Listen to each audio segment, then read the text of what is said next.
Imagen para la predicación de tal palo, tal astilla. No sé si pudieron leer el texto, o sea, leímos acá y creo que se puede comprender un poco a dónde va la predicación. Ese texto que vamos a leer otra vez es el último texto, la última enseñanza, y va a ser nuestra última predicación en el capítulo 5 de Mateo. Muchos piensan que el Sermón del Monte se trata solo del capítulo 5. Pero no es así. El Sermón del Monte está en el capítulo 5, 6 y 7 del Evangelio de Mateo. Me gusta cómo hace Martin Lloyd-Jones una división del Sermón del Monte. Él hace la división en 4 partes. La primera es la porción general, que va del versículo 3 al 16, donde nosotros vemos las bienaventuranzas sobre ser, sal y luz, esa identidad que nosotros tenemos. Luego él dice que la división está entre el 17 y el 48, que es el creyente delante de la ley de Dios y sus requisitos, que es lo que nosotros vamos a terminar hoy.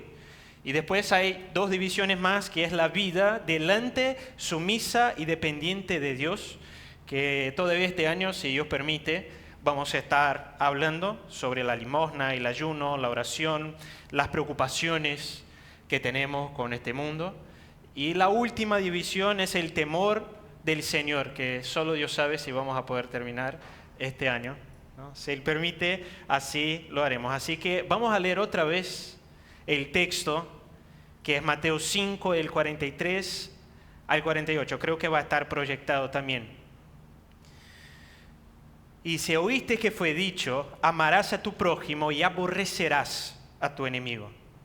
Pero yo os digo, amad vuestros enemigos, bendecid a los que os maldicen y haced bien a los que os aborrecen, y orad por los que os ultrajan y os persiguen, para que seáis hijos de vuestro Padre que está en los cielos, que hace salir su sol sobre malos y buenos, y que hace llover sobre justos e injustos.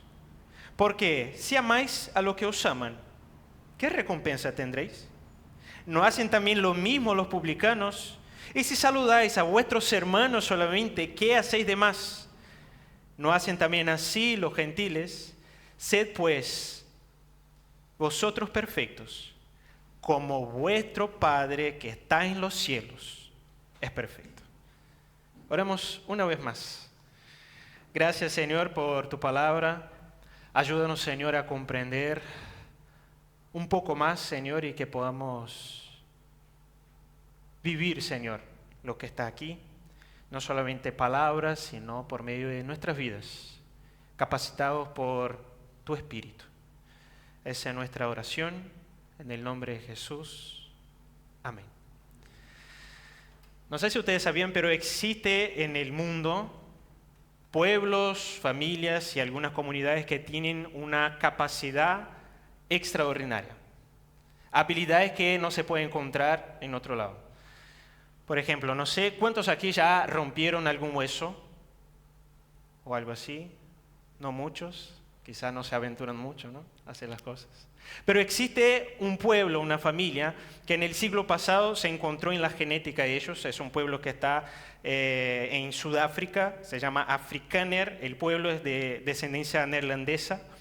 Se encontró en ese pueblo un gen que hace con que su hueso tenga una densidad ósea hasta 8 veces más que un hueso común.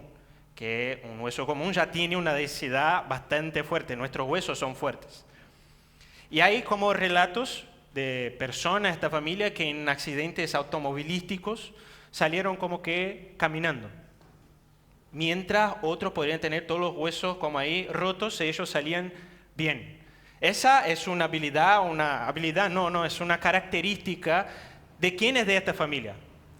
No sé si ya pensaste en tener esa habilidad, esa capacidad.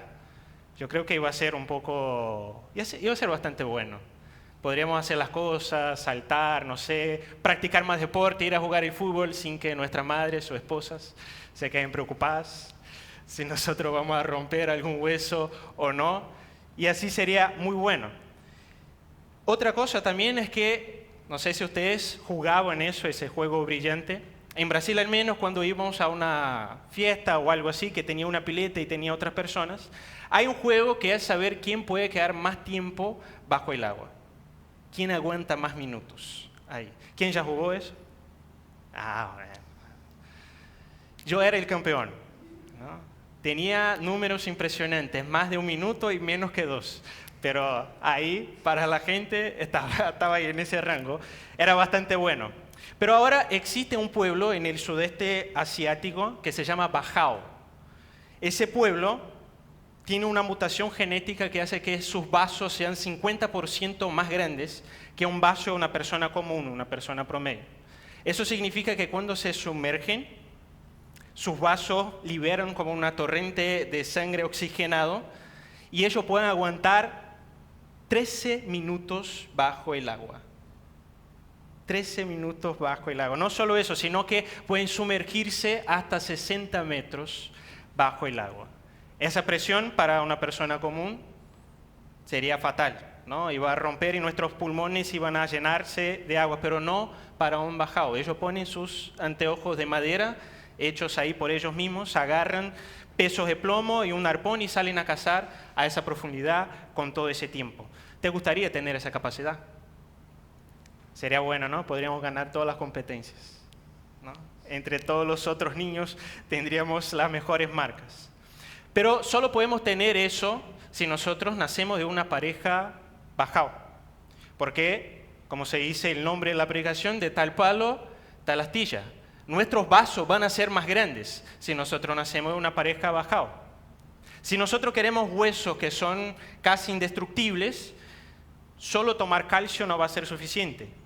Sería necesario nacer de una pareja africana. Y así tendríamos eso, porque esas son capacidades o características extraordinarias que vienen por ser parte de este pueblo. Y en el texto de hoy Jesús también habla de una capacidad extraordinaria. Y también una capacidad extraordinaria que viene por ser parte de una familia y heredar esa capacidad de un padre.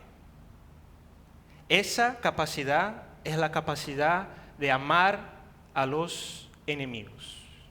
¿Quién podría hacerlo? Jesús termina esa sesión de enseñanza sobre la ley mostrando que el amor que la ley demanda es una capacidad única de aquellos que son parte de un pueblo específico y bienaventurado. Un pueblo que antes no era pueblo. Un pueblo que antes estaba muerto y condenado, pero que tuvieron sus ojos abiertos, vieron su pobreza en espíritu y fueron transformados.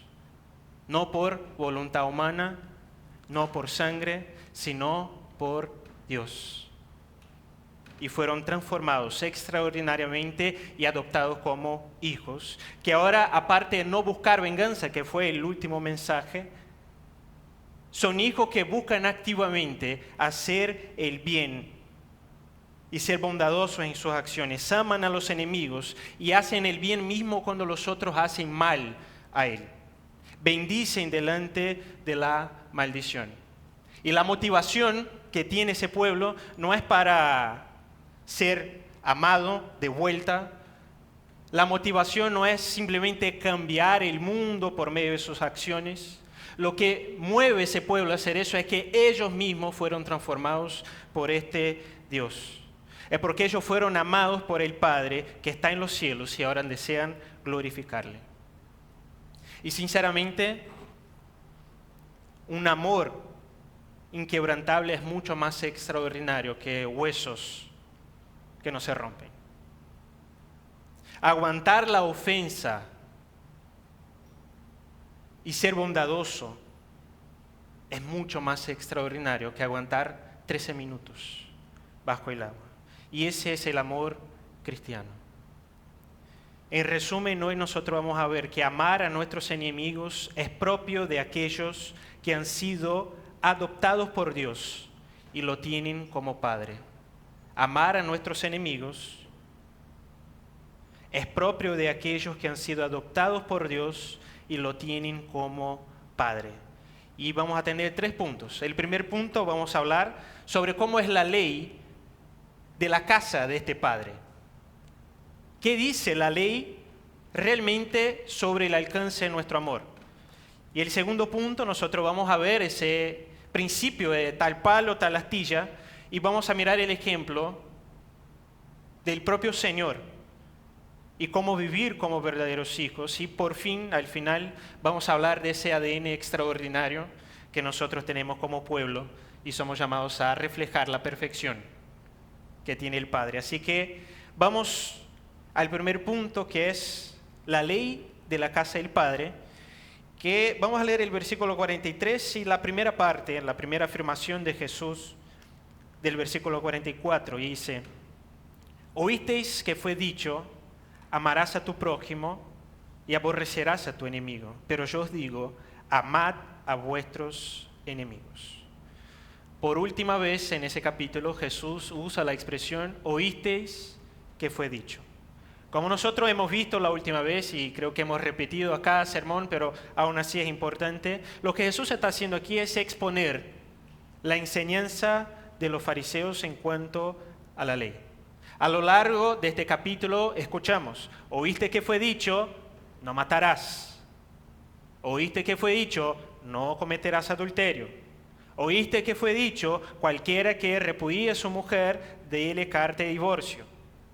Oíste que fue dicho, no perjurarás, sino cumplirás al Señor tus juramentos. Y en el último mensaje, oíste que fue dicho, ojo por ojo, diente por diente. Todas esas expresiones, todas estas frases pueden ser encontradas en el Antiguo Testamento, en las Escrituras. Pero lo que Jesús hace aquí es hablar sobre la interpretación de los fariseos sobre estas frases, sobre estas enseñanzas, y cómo ellos siempre transformaban eso en simples hechos externos y excusa para poder seguir pecando. Pero Jesús va al corazón y por eso siempre después dice pero yo os digo. Si tú te enojas en contra de tu hermano, tú ya estás cometiendo un homicidio. Pero yo os digo, al contrario de lo que enseñan los fariseos, que si tú miras a una mujer con un deseo, ya adulteraste con ella en tu corazón. Y hace eso con todas las enseñanzas que nosotros hemos escuchado. Y lo que Jesús hace aquí no es anular la ley del Antiguo Testamento, sino que traer la verdadera interpretación y mostrar cómo la vida de aquel que le sigue es una vida distinta. Como la ley exige una justicia superior a la justicia de los fariseos. Y de hecho, cuando Jesús habla eso en el versículo 20 o el versículo 17, no me acuerdo, lo que él está diciendo es que es una justicia diferente. No es ni siquiera la misma justicia con más grado de justicia, es otro tipo de justicia. Y nada mejor que terminar la sesión que habla sobre la ley hablando sobre el amor, que es el resumen de la ley. Y es la primera vez que Jesús usa la palabra amor dentro del Sermón del Monte. Y ahora entonces vamos a qué enseñaban, qué decían los fariseos. Los fariseos decían, amarás a tu prójimo y aborrecerás a tu enemigo. En la práctica, ¿qué significa eso?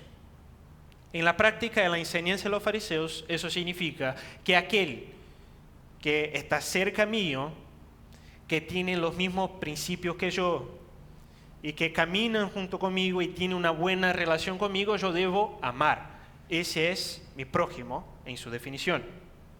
Y aquellos que no tienen esa buena relación y aborrecen a mi vida y perjudican mi vida, yo también puedo hacer eso con ellos. Puedo dificultar su vida, puedo empeorar su vida. Esa es la enseñanza de los fariseos y esa también es la enseñanza que nosotros tenemos en nuestra sociedad, ¿no? Amamos a aquellos que están cerca nuestro, aquellos que nos quieren, pero aquellos que no nos quieren, nosotros tampoco tenemos un compromiso de hacer algo por ellos. Pero el problema de esa enseñanza es doble. El primer problema es que al hacer eso hace como una reducción de la amplitud del mandamiento. Porque amar al prójimo realmente es una enseñanza que está en el Antiguo Testamento. Y el texto principal es el texto de Levítico 19, 18. Y dice, no te vengarás. Interesante que viene justamente después de la venganza. No te vengarás ni guardarás rencor a los hijos de tu pueblo, sino amarás a tu prójimo como a ti mismo. Ya escuchamos eso también, ¿no? Amarás a tu prójimo como a ti mismo. Los fariseos lo que hicieron, agarraron esa palabra prójimo e hicieron la traducción como aquel que es como yo. Aquel que pertenece a mi pueblo, aquel que me trata bien, aquel que tiene la misma opinión política que yo, aquel que piensa igual que yo en los otros temas, aquel que está en acuerdo con todo lo que yo estoy hablando. A estos Dios me manda a amar y entonces yo les voy a amar. Y todos aquellos que no están ahí, yo tengo un permiso para odiar y aborrecer. Y ese es el segundo problema, porque cuando ellos hacen eso, ellos están agregando algo a la ley.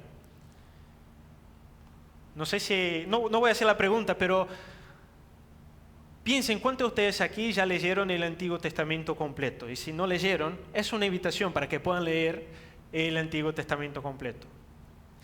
Si tú buscas de Génesis hasta el último libro del Antiguo Testamento, que es el libro de Malaquías, nosotros no vamos a encontrar ningún texto que dice para aborrecer a tu enemigo. No existe ningún texto que diga aborrezcas a tu enemigo. Y quizás aquellos que han tenido alguna lectura en el Antiguo Testamento van a decir, pero ¿y las guerras? Donde Dios mandaba a Israel a matar a todos los enemigos. Ahí nosotros nos aferramos, ¿no? Y esos textos. O entonces si nosotros vamos a algunos salmos donde David habla sobre eliminar los enemigos. ¿Qué hacemos con esos textos? Esos textos en ningún momento dicen que nosotros debemos aborrecer a nuestros enemigos. Esos textos tratan de un juicio de Dios, un juicio santo de Dios en contra del pecado. Y los fariseos, quizás por estos textos, agarraban eso y añadieron el mandamiento para aborrecer como si nosotros tuviéramos que hacer eso. Y agregaban ese mandamiento para poder tener un permiso para odiar y vengarse de manera personal sin sentirse culpables. Si nosotros vamos a los salmos, que son los conocidos salmos imprecatorios. Si nunca has leído un salmo imprecatorio, Salmo 58, partes del Salmo 35, el Salmo 109 completo, son más o menos 20 salmos que tenemos. Estos salmos hablan no sobre un permiso para venganza personal, sino el deseo de David de que Dios cumpla su justicia en contra de los enemigos de Dios, porque Él está haciendo una representación de quién es el pueblo de Dios, y Él desea que Dios cumpla justicia. Si ustedes notan, Él está orando a Dios sobre los enemigos, pero Él no hace eso mismo en contra de los enemigos. Las guerras de Israel en el Antiguo Testamento, las conocidas guerras santas, son parte de un contexto de la teocracia de Israel y la conquista en la tierra prometida. Y era un tipo de anticipo del juicio de Dios. Y esas fueron las únicas guerras santas que existieron. Esas fueron las únicas guerras santas que existieron. Las cruzadas no fueron guerras santas. Israel versus Palestina no es una guerra santa. Estados Unidos versus Irán no es una guerra santa. Todas ellas son guiadas por el pecado humano. Así como las guerras que nosotros hacemos también es guiada por el corazón humano. Pero es muy tentador usar el texto fuera de contexto para justificar nuestras acciones pecaminosas. ¿No es cierto? Es muy bueno agarrar un texto y decir, no, pero está diciendo para hacer eso y sabemos que no es así, pero queremos justificar. Solo queremos encontrar una excusa para poder actuar con odio y decir que estamos usando la justicia de Dios.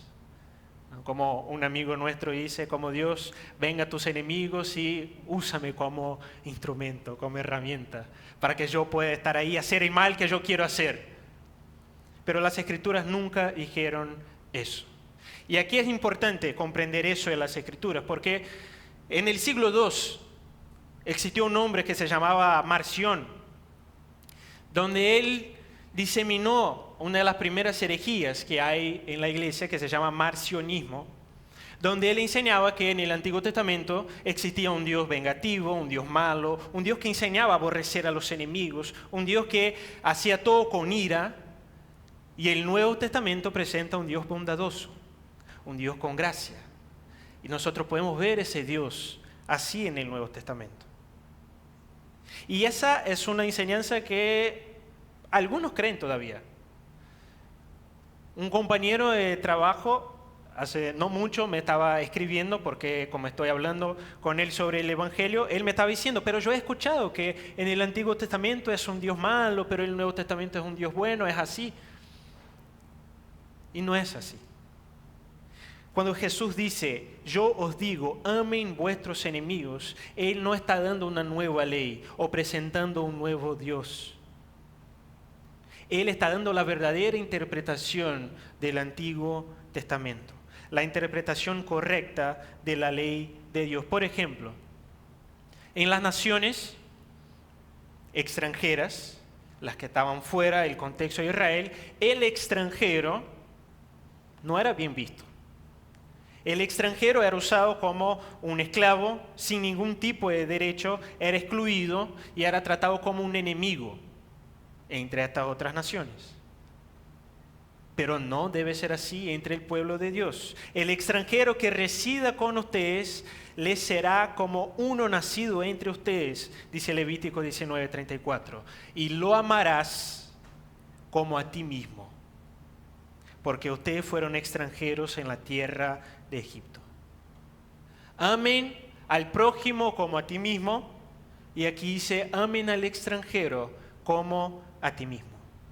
Eso significa que vemos que en la definición de los judíos, el prójimo no es solo aquel que tiene la misma raza que yo. Dios está hablando que el extranjero, y no solamente el judío, es también un prójimo. Y esa es la gran pregunta que nosotros hacemos cuando vemos ese texto.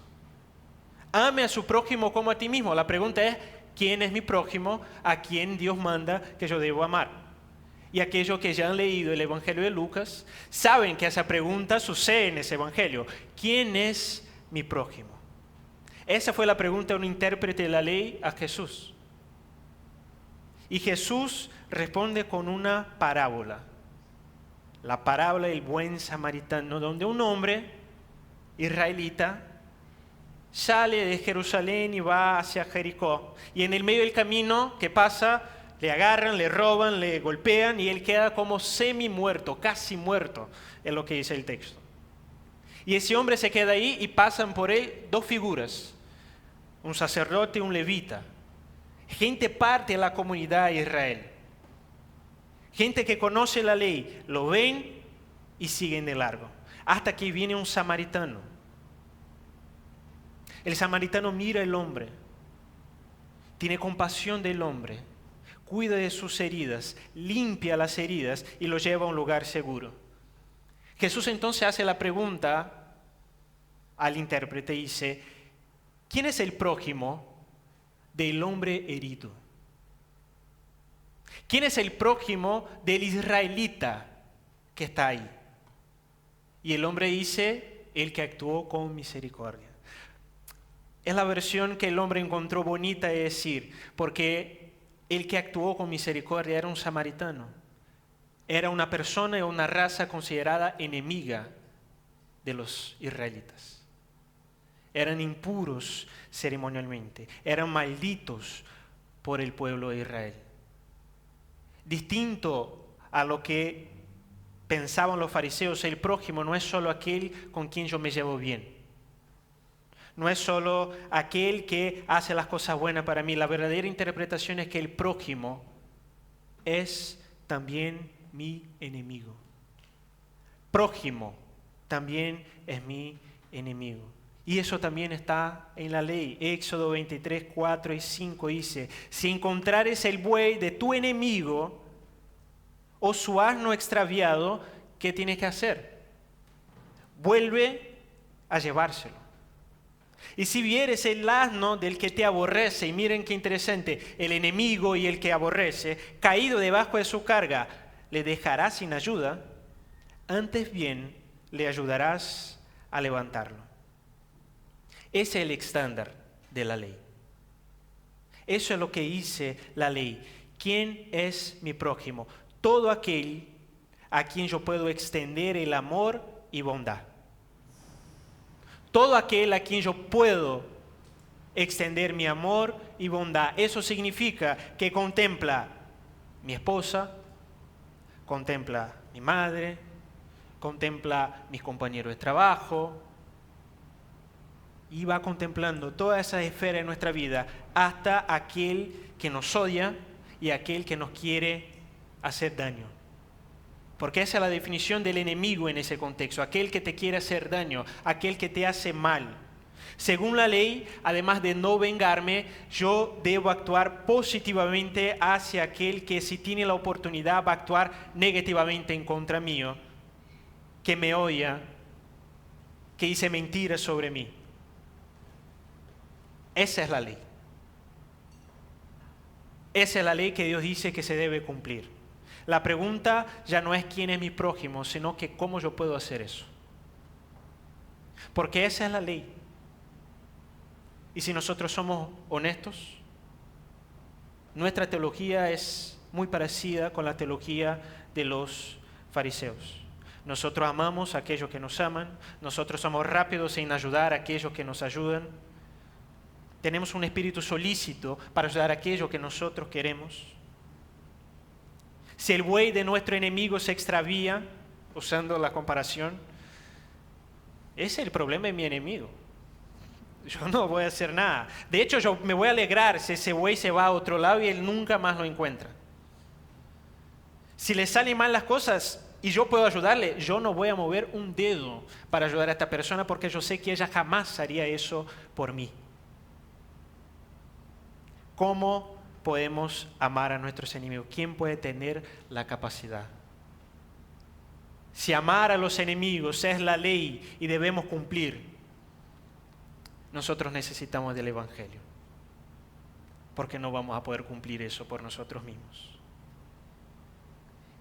Aquellos que tienen la capacidad de amar a los enemigos son aquellos que son parte de un pueblo específico, un pueblo extraordinario, que es el pueblo de Dios. Y ese es nuestro segundo punto. De tal palo, tal astilla, versículo 44 y versículo 45. Ahora sí leemos toda la enseñanza de Jesús sobre el tema y dice: pero yo os digo, amad a vuestros enemigos, bendecid a los que os maldicen, haced bien a los que os aborrecen y orad por los que os ultrajan y os persiguen, para que seáis hijos de vuestro Padre que está en los cielos, que hace salir su sol sobre malos y buenos, y que hace llover sobre justos e injustos. ¿Qué vemos aquí? Vemos dos cosas. Primero, Jesús poniendo en práctica qué significa amar a los enemigos. Jesús poniendo en práctica qué significa amar a los enemigos. Y en segundo, mostrando de dónde viene esa capacidad de amar a los enemigos. Primeramente, Él dice que amar al enemigo es desbordar en bendecir cuando uno es maldecido. La idea de ser maldecido no es simplemente sufrir un insulto. Maldecir es usar la boca y usar las palabras para desear el mal a alguien. Es desear el sufrimiento de alguien. Desear el mal, que le vaya mal las cosas. Puede ser que nosotros hacemos eso con otras personas. Pero también existen otras personas que hacen eso con nosotros. Si la respuesta que la ley muestra es que el camino es contrario, los discípulos deben usar su boca, no para maldecir, sino para bendecir y desear el bien, incluso de aquellos que le maldicen y desean su mal. Eso significa bendecir a los que os maldicen. La segunda cosa es que amar a los enemigos se desborda en hacer el bien a los que aborrecen. Aborrecer es literalmente odiar. Es buscar hacer el mal. Es buscar hacer el mal si es que hay una oportunidad para hacerlo. A veces nosotros actuamos así, pero a veces hay otras personas que actúan así con nosotros. ¿Y cómo nosotros deberíamos responder? Si bendecir es usar la boca para desear el bien, hacer el bien es usar las manos, es usar la vida para hacer el bien práctico en las cosas diarias de la vida. Como el ejemplo que nosotros vimos es devolver el buey. Y bueno, nosotros muy probablemente no vamos a ver el buey de nuestro enemigo extraviado por ahí, pero seguramente hay cosas que podemos hacer para ayudar a aquel que nos odia. Eso significa, como dice Proverbios 25, 21, y que Pablo después va a decir al hablar sobre el amor, si el que te aborrece tuviere hambre, déjalo con hambre. No. Si el que te aborrece tiene hambre, dale de comer pan.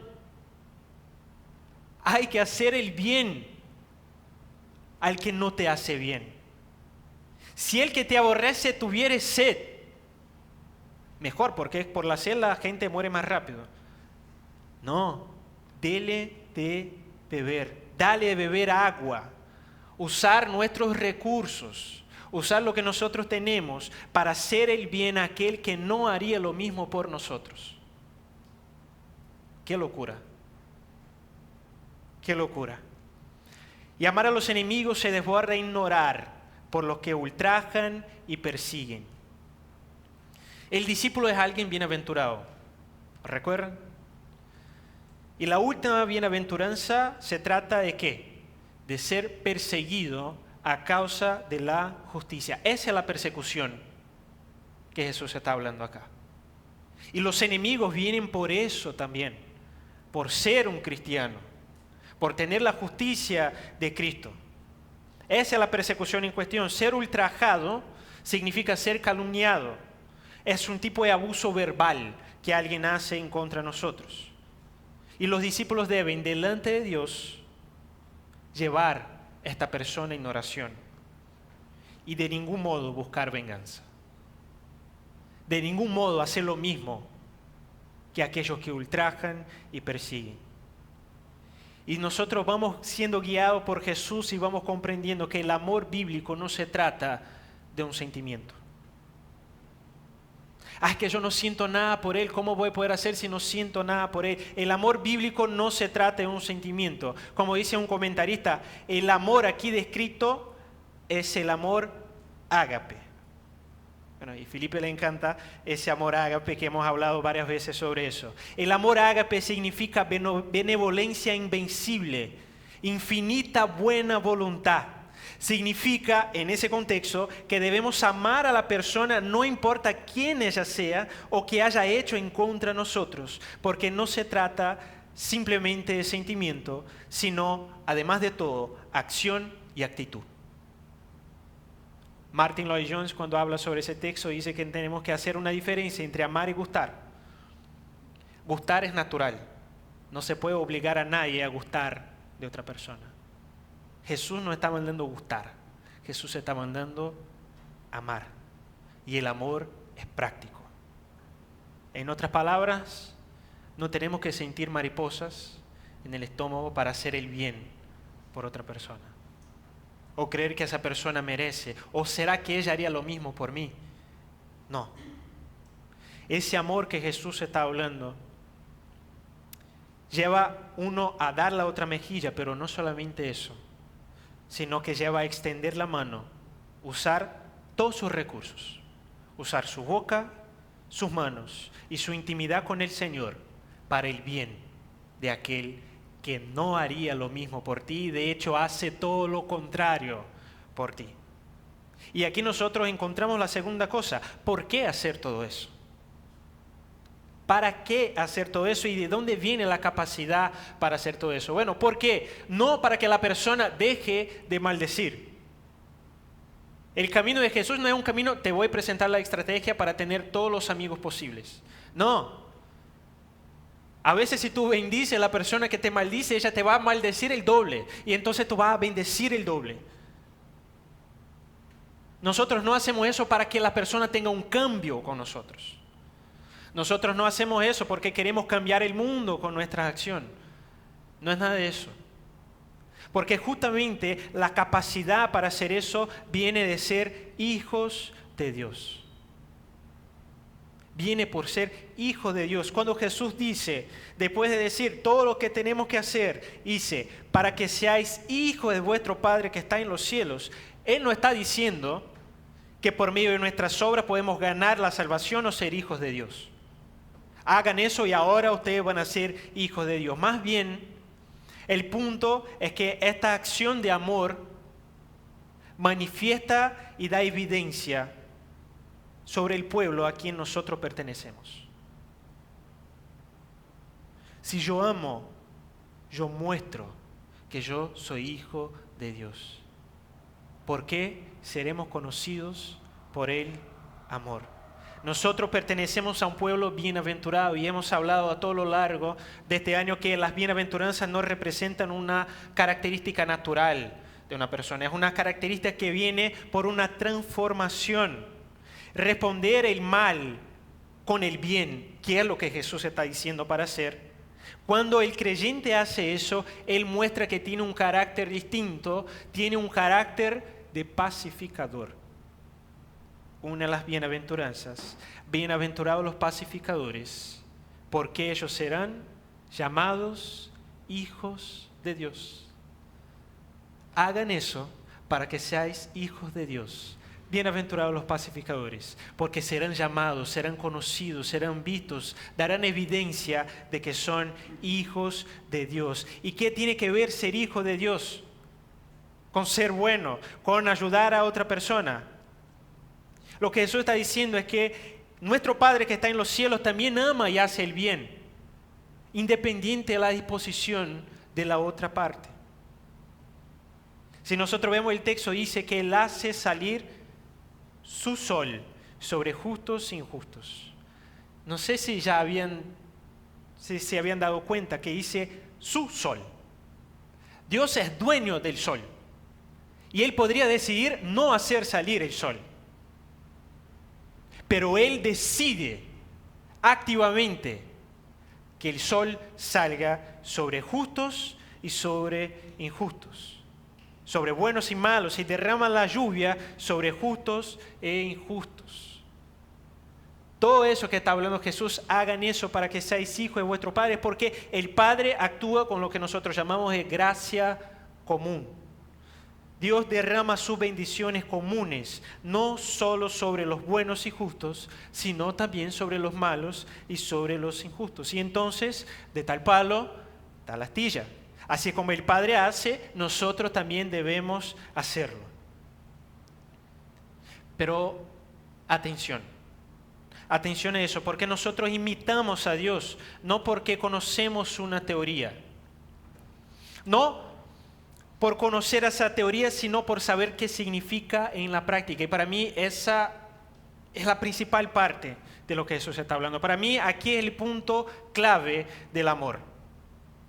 Porque los justos y buenos a los cuales Dios hace salir el sol, porque Él hace salir sobre malos e injustos, pero también sobre justos y buenos. Y preguntamos, ¿quiénes son estos? Si no hay ni un justo, ni siquiera uno. Los justos y buenos a los cuales Dios hace salir su sol y lluvia son aquellos que eran malos e injustos, pero que por la obra de Cristo, la misericordia de Dios, fueron transformados. Nosotros somos llamados a imitar a Dios, no porque Dios ama a otros que son enemigos, mientras yo soy bueno y merezco su amor. Somos llamados a imitar, pues antes yo era un enemigo. Somos llamados a amar porque antes yo era el que maldecía. Yo era aquel que aborrecía, ultrajaba a Dios. El ser bueno y perfecto. Y aún así, yo fui blanco de su amor. Si tú eres cristiano, Dios muestra que ama a los enemigos porque Él te amó a ti. Tú eres un enemigo de Dios. Y mucho peor que el enemigo que tú puedes tener. Porque tu enemigo hace algo en contra de ti, un pecador. Pero nosotros éramos enemigos haciendo algo contra un ser perfecto. Y Dios nos amó a punto de enviar a su Hijo perfecto para vivir la vida en nuestro lugar, cumpliendo esa ley en nuestro lugar y morir la muerte que nosotros merecíamos. Morir la muerte que tú merecías, la muerte a un enemigo, la muerte a un malhechor, la muerte a un perseguidor. Y así ser transformados de enemigos a amigos de Dios, de hijos de la ira para hijos de Dios. Pues para esto fuisteis llamados, dice Pedro, porque también Cristo padeció por nosotros, dejándonos ejemplo para que sigáis sus pisadas, el cual no hizo pecado, ni se halló engaño en su boca, quien cuando le maldecían, no respondía con maldición. Cuando padecía, no amenazaba, sino encomendaba la causa al que juzga justamente. Es decir, oraba a Dios. Padre, perdónalos porque no saben lo que hacen. Y después de hacer eso, el texto dice que repartieron entre sí sus vestidos echando suerte. Bonhoeffer va a decir que el amor se vuelve invencible cuando el discípulo nunca se pregunta sobre lo que el enemigo le hace, sino solo por lo que Jesús hizo. El amor se vuelve invencible cuando el discípulo nunca se pregunta sobre lo que el enemigo le hace, sino solo por lo que Jesús hizo. El Padre me amó, el Padre me perdonó en Cristo. Cuando mis ofensas eran mucho peores, ¿cómo yo podría hacer algo diferente? Por eso, cuando alguien te maldice, bendiga. Te alegras en secreto cuando tu enemigo va mal. Deseas en secreto que le vaya mal. Le está maldiciendo. Recuerda a Cristo que cuando le maldecían no respondía con maldición. Él es el dueño de tu lengua. Y de una misma lengua, una misma boca no puede salir dos tipos de agua. No puede salir agua amarga y agua dulce. Donde bendecimos aquí, después maldecimos allá. Y tenemos que hacer eso en el trabajo, en la familia, en la calle. Aquí estamos hablando sobre los enemigos y eso abarca a todos los que están cerca de nosotros. Debemos bendecir a los que nos maldicen y bendecir a los que no maldicen también y desear el bien a las personas. Si alguien te insulta o desea tu mal, responda con bendición. Segundo, si alguien te aborrece, hazle el bien y no devuelvas mal por mal. Cuando Jesús fue traicionado, y yo me estaba acordando de eso, había ahí sus discípulos, pero personas que deseaban su mal, soldados que deseaban su mal, que estaban para prenderle. Y uno de estos soldados tuvo la oreja decepada por Pedro. Jesús, cuando vio eso, sanó la oreja del malhechor. A alguien que le iba a hacer mal, Jesús le hizo el bien. Busquen activamente maneras de hacer el bien. Tu jefe es duro, actúa con bondad. Para que él cambie, no necesariamente. Puede ser que sí, pero ese no es el objetivo. Dentro de la casa a veces parece que nosotros tenemos enemigos. Parece que nosotros vivimos con personas que desean nuestro mal a veces dentro de nuestra casa. Haga el bien ahí. Busque maneras activas de hacer el bien, mismo si alguien hace mal a nosotros. Un comentarista decía que nosotros podemos denunciar legalmente a un ladrón por su crimen. Y como hemos visto, a veces va a tocar recurrir a la justicia del aparato del Estado, pero eso no me impide actuar con bondad hacia ese ladrón y buscar maneras de hacerle el bien. Y por último, cuando te persiguen, ora por ellos. Persecución por causa de la justicia. A veces tenemos una síndrome que somos perseguidos por todo, pero a veces solo, o puede ser algo en nuestra cabeza, o puede ser que somos muy fastidiosos. Y no es la persecución que Jesús está hablando aquí. Ahora, si por hacer el bien ustedes son perseguidos, ¿cuál debe ser nuestra oración por nuestros perseguidores y enemigos? ¿Ya pensaste en eso? Orar por los que persiguen. ¿Orar qué? ¿Qué tengo que orar? para que Dios les proteja y les fortalezca. No necesariamente. Para que Dios les ayude en sus caminos y que puedan seguir prosperando en sus caminos. No, no queremos que sigan prosperando en estos caminos de mal. Nuestra oración por esta persona es para que ellos se conviertan. Para que ellos salgan de este camino. Esa es la idea de los salmos imprecatorios también. Para que la persona salga de ahí, nosotros oramos para que dejen de ser enemigos y pasen a ser hermanos. Nuestra oración por nuestros enemigos es para que dejen de ser enemigos y pasen a ser hermanos. Y mi pregunta es, ¿cómo te sentirías si esa persona que te hizo daño se convierta hoy y se sentara a tu lado en la iglesia? El problema es que no siempre nosotros queremos que nuestros enemigos se conviertan. Nosotros somos como Jonás con los de Nínive. Nosotros no deseamos que Dios sea misericordioso con ellos.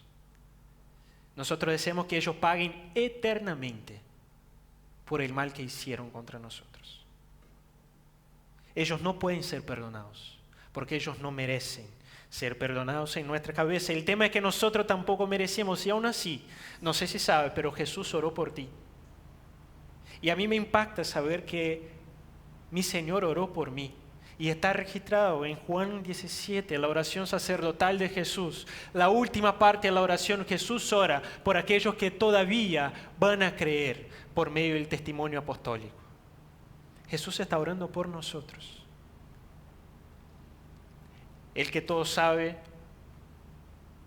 el que decidió todas las cosas, Él sabía que nosotros seríamos una de estas personas. Pero antes de ser a estas personas, seríamos enemigos. Y Él oró por el enemigo. Ahora por ti y por mí, siendo que nuestros pecados fueron los responsables por su muerte. De tal palo, tal astilla. Puede ser que otros nos odien y otros sean nuestros enemigos, pero lo que Jesús está hablando es que nosotros no podemos ser enemigos de nadie. Puede ser que otros nos odien, puede ser que otros sean nuestros enemigos, pero nosotros no seremos enemigos de nadie, porque nosotros no vamos a desear el mal a nadie. Nosotros vamos a hacer el bien a las otras personas. Y eso nos llama a un estándar de una vida completamente distinta, porque llevamos la genética de un Padre que derrama gracia sobre los indignos. Y ese es nuestro último punto, que se llama el ADN extraordinario. Y vamos a estar en el versículo 46 al 48. Y ese ADN extraordinario es que nos hace vivir de manera distinta. Y hace vivir distinto a otros. Era como Mario estaba diciendo en el video. Vivir de una manera distinta. Y Jesús nos da dos ejemplos para mostrar eso. El primer ejemplo es, si amáis a los que os aman, ¿qué recompensa tendréis? ¿No hacen también lo mismo los publicanos? ¿Cuál es la idea aquí? Los publicanos eran los recaudadores de impuestos para Roma. Ese era un trabajo bastante sucio, porque uno tenía una cuota que tenía que pagar a Roma y podría hacerse rico cobrando más y enriqueciéndose por medio de la pobreza de otras personas. Y un judío que se ponía en esa situación era un completo enemigo, un traidor de la sociedad. Era alguien vil, menospreciado, alguien impuro, porque tenía que tratar con los romanos para hacer esta cosa y quedaba ceremonialmente impuro. Lo que Jesús está diciendo, estas personas consideradas viles, que desean la plata más allá de cualquier otra cosa, estas personas aman a los que les aman. Estas personas pueden hacer algo bueno por alguien que hace algo bueno por ellos, porque ellos tienen amigos. Incluso ellos pueden ser capaces de amar y hacer el bien a aquellos que eran sus amigos. Si ustedes hacen lo mismo, ¿qué diferencia tiene? Y si saludáis a vuestros hermanos solamente, ¿qué hacéis de más? ¿No hacen también así los gentiles? ¿Quiénes son los gentiles? Bueno, sabemos que todos aquellos que no son judíos son los gentiles. Todos nosotros aquí somos gentiles, a menos que alguien acá sea judío. Pero el punto y el contexto es que gentiles acá está hablando de aquellos que no conocen a Dios. Jesús está hablando a judíos en ese momento. Entonces está hablando sobre aquellos que no conocen a Dios, aquellos que llamamos paganos, aquellos que no tienen ningún tipo de relación con el Dios verdadero. Estas personas saludan a aquellos que son cercanos a ellas. Saludar aquí no es simplemente como extender la mano o algo del tipo. Saludar aquí es desear el bien. El saludo no era solo extender la mano, sino que era desear paz a esa persona. Shalom, ¿no? Como se saludan. Es una invitación a estar cercano, y los que no conocen a Dios desean bien a los que desean bien a ellos. Desean bien a aquellos que son sus hermanos, es decir, aquellos que comparten algo en común. Si ustedes hacen lo mismo, están haciendo algo extraordinario. Están viviendo de manera ordinaria. Por ejemplo, vean ese ejemplo. No sé cuántos de ustedes conocen sobre el mundo de los relojes. Yo tampoco, pero tengo un ejemplo. Yo sé, por ejemplo, cuando hablamos de Rolex, estamos hablando de algo caro, ¿verdad? Estamos hablando de algo que cuesta mucha plata, que a veces vale millones de pesos y a veces millones de dólares. Tiene como ese espectro alto, que son hechos con materiales finos, oro 18 quilates, una ingeniería tremenda, son hermosos, son bellos, son ostentosos, pero en la práctica, para controlar el tiempo cuando tú estás en un examen, sirven igual un reloj de 2.000 pesos que uno puede comprar en Mercado Libre o en Once. En la práctica, dan la hora igual. ¿Hay algo de extraordinario en un Rolex por dar la hora? Mirando específicamente esa funcionalidad, ¿hay algo que justifique el precio de ese reloj? No. Es ordinario. Da la hora igual que el otro. Igual aquel que no vale nada cerca de él. Es un precio injustificado. Jesús está diciendo que nosotros fuimos transformados completamente, fuimos amados de manera sobrenatural, recibimos un ADN extraordinario, somos parte de una naturaleza divina. Y si nuestro estándar de vida es lo mismo que los otros, el precio se justifica. Pero muchas veces nosotros seguimos viviendo ojo por ojo, diente por diente, haciendo el bien por alguien hasta el punto que esa persona hace el bien por mí, saludando solo si la persona me saluda, saludando solo si la persona es buena para conmigo, y eso es ordinario. Eso es ordinario. Pero nosotros vemos sucediendo eso muchas veces en la iglesia. Muchas veces no miramos la cara del otro.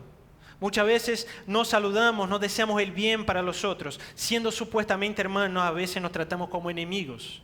Pero enemigos según el mundo. Porque si nos tratáramos como enemigos según las Escrituras, estaríamos amando. Estaremos haciendo el bien, estaremos cuidando aun cuando el otro no hace lo mismo. Somos llamados a una vida extraordinaria, y eso no significa tener una vida mejor financieramente. No significa una vida extraordinaria donde estamos haciendo viajes, conociendo lugares, cosas emocionantes todo el tiempo en nuestra vida, como el Instagram dice que las cosas son emocionantes. Sino que emocionantes, sí, pero según las Escrituras. No saben la emoción que es bendecir al que te maldice. Es demasiado emocionante. Donde nosotros somos llamados no a imitar al accionar del otro, no a hacer solo lo que el otro haría, sino a imitar a Dios. Y así Jesús termina el texto. Quizás con el mandamiento más difícil que uno puede leer. Sed pues vosotros perfectos como vuestro Padre que está en los cielos es perfecto. Sed pues vosotros perfectos como vuestro Padre que está en los cielos es perfecto. La perfección aquí obviamente no se trata de los atributos extraordinarios, los atributos incomunicables de Dios. La perfección aquí está dentro de ese contexto. El contexto del amor. Sed perfectos y hagan el bien así como vuestro Padre está haciendo. El Señor es nuestro estándar y las Escrituras siempre traen esa comparación. Siempre la comparación, el estándar nunca es el otro, siempre es el Señor. Santos seréis porque santo soy, yo Jehová vuestro Dios. Levítico 19:2. Amados, amémonos unos a otros porque el amor es de Dios. 1 Juan 4:7. Sed pues misericordioso, como también vuestro Padre es misericordioso. Lucas 6:36. Pablo dice, sed mis imitadores, como yo imito a Cristo. Sed pues imitadores de Dios como hijos amados, dice Pablo en Efesios. Y andad en amor, como también Cristo nos amó y se entregó a sí mismo por nosotros, ofrenda y sacrificio a Dios en olor fragante. Y eso para mí, en esa afirmación de Cristo de ser perfecto como perfecto es el Padre, se encuentra algo sublime. Porque en cierto sentido, ser perfecto como el Padre, ser misericordioso como el Padre, ser amoroso como amoroso es el Padre, es una invitación de ser como Dios. Dentro del contexto que estamos hablando, ser como Dios, pero diferente a como Adán y Eva quisieron ser como Dios. Ellos quisieron ser como Dios, decidiendo lo que era bueno o malo para ellos. Ellos quisieron ser como Dios por medio de la desobediencia, mientras Jesús nos llama a ser como Dios por medio de la obediencia. Y miren qué tremendo, no existe ninguna otra criatura a la cual es dada esa orden. Si nosotros tenemos mascotas, Dios nos manda a nuestra mascota a amar al enemigo. Dios nos pide que un perro ore por los enemigos. Pero nosotros como imagen de Dios, restaurados por el Espíritu Santo podemos, porque nosotros avanzamos en santificación. Ser perfecto como el Padre es crecer en santidad. Ser perfecto como el Padre es crecer en santidad, y crecer en santidad es cada día reconocer más nuestra pobreza en espíritu, nuestra maldad y pequeñez delante de un Dios santo y perfecto. Y entonces llorar por nuestros pecados, aborrecer, odiar, no al enemigo, sino a nuestro propio pecado, para así ser mansos delante de las acciones de nuestros enemigos, porque vamos a recordar que nosotros no tenemos ningún derecho al cual aferrarnos. Crecer en santidad es rogar por la gracia de Dios para que sacie nuestra hambre y sed de una justicia superior. Rogar a Dios por la misericordia de Él para que podamos ser misericordiosos. Crecer en santidad es cada vez más ver a aquel, nuestro Señor, que tiene el corazón limpio y caminar en la misma dirección. Es pagar el mal con el bien, buscando paz con Dios, es ser pacificador. Eso es santificación, mismo sabiendo que delante de eso seremos perseguidos. No sé si se dieron cuenta, pero la perfección está en las bienaventuranzas. Bonhoeffer otra vez dice que los perfectos, como manda Jesús, no son más que los bienaventurados. Nada de estos textos que hemos estudiado hasta ahora y en los próximos estudios tienen sentido sin las bienaventuranzas. Todos los días, dice Martin Lloyd-Jones, deberemos mirar las bienaventuranzas y recordar el precio por el cual nosotros fuimos comprados y el precio que costó que seamos bienaventurados. Y así levantar de nuestras camas e imitar a aquel que es perfecto en todo lo que hace. Sed pues perfectos como perfecto es vuestro Padre. Es dicho por aquel que es perfecto como el Padre. Por eso nuestro blanco es Cristo. Por eso la palabra dice que todo aquel que tiene esperanza en Él se purifica a sí mismo como Él es puro, porque Él vivió y murió para que nosotros seamos bienaventurados y perfectos en Él. En esa tierra yo no alcanzaré perfección. pero seguiré adelante, como dice Pablo, esperando alcanzar aquello para lo cual Cristo Jesús me alcanzó a mí. Un día seremos restaurados y lo conoceremos como Él nos conoce. Por eso, para concluir, si tú todavía no estás en Cristo, tú eres un enemigo de Dios. Si todavía no estás en Cristo, tú eres un enemigo de Dios. Pero Dios provee no solamente el sol, sino que Dios provee el sol de la justicia. El Hijo unigénito, el Hijo perfecto, el primogénito antes de toda la creación. Solamente en Cristo podemos encontrar salvación, justicia y paz para con Dios. Solamente en Cristo. Necesitamos arrepentir. Si ese es tu caso, necesitas arrepentirte de tus pecados y creer en Él para ser parte de esta familia. Y a los que están en Cristo, por ahí tú no eres tan extraordinario cuanto te gustaría ser. Por ahí no tienes tantas habilidades y tantas capacidades. Por ahí no aguantas quedar más que 2 minutos bajo el agua. Por ahí ya te rompiste algunos huesos. Quizá no eres tan inteligente. Quizá otros son mucho mejores que tú en varias cosas de tu vida. En varias cosas y fácilmente te pueden superar. Pero si estás en Cristo, puedes hacer algo que nadie sin Él puede hacer. Tú puedes amar. Por eso, si tú has aborrecido, maldecido, deseado el mal, debe arrepentirse. Porque hay un camino mejor y bienaventurado, que es el camino de la cruz. San Agustín tenía una oración que decía: Señor, dame lo que pides y pídame lo que quieras.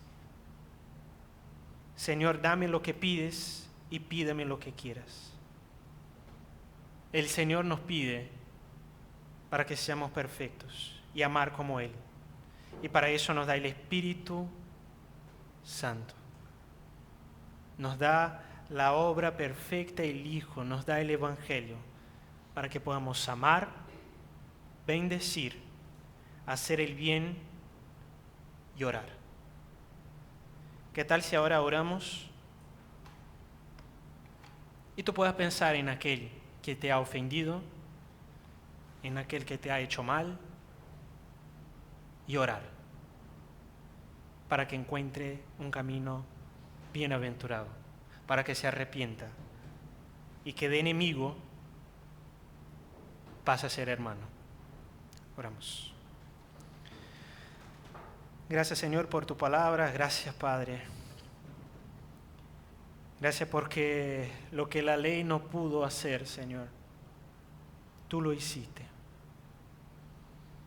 Si, Señor, dependiéramos de la ley para encontrar justicia y cumplir la ley con nuestras manos, Señor, para encontrar justicia, hoy nos damos cuenta que estaríamos, Señor, en completa desesperación.